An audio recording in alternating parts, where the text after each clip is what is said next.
জুলাইখা ধরতে গেছে, হুজুর পালাতে গেছে, পেছন দিয়া থাবা মারছে, জামা পেছন দিয়া ছিঁড়ছে। মনে আসেনি জামা কোন দিক দিয়া ছিঁড়া?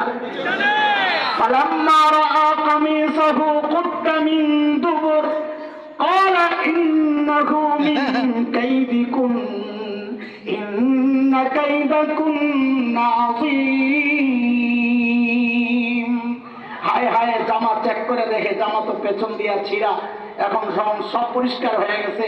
মিশরের গভর্নর বলে, জুলাইখা তোকে বেডিগো চক্রান্ত বড় মারাত্মক।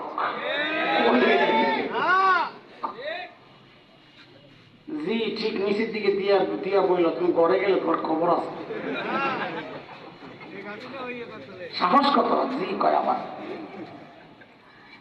দোস্ত, গল্প শোনানো আমার মাকসাদ না।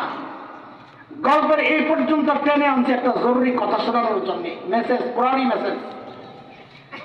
মিশরের গভর্নরের সামনে যখন পরিষ্কার হইল কে অপরাধী, হযরত ইউসুফ আলাইহিস সালামকে ছোট্ট করে বলেন, ইউসুফ আরিদ আন হাযা, ব্যাপারটা আমি আর ঘাটাঘাটি করো না।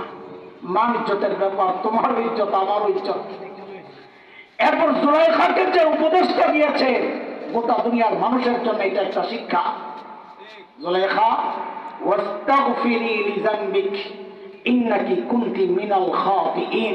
জুলাইখা, অপরাধ করে বড় গলায় কথা বলতে হয় না, অপরাধ করে নথি স্বীকার করতে হয়।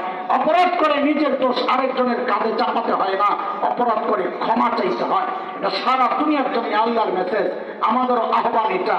আজকালকার দুনিয়ায় আমরা দেখতেছি সবচেয়ে বড় অপরাধীরা এখন বড় বড় গলায় কথা বলে, বিদেশ থেকে হুমকি দেয়, ধমকি দেয়।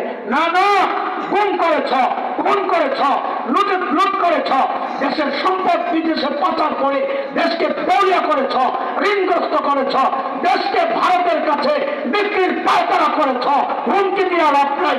দেশে ঢুকতে হলে, রাজনীতি করতে হলে আল্লাহর কাছে, জনগণের কাছে ক্ষমা চাইতে হবে। ক্ষমা চাওয়া ছাড়া কাউকে রাজনীতির সুযোগ আর দেওয়া হবে না। ক্ষমা চাইতে হবে। কথা বলেন, কার কথা?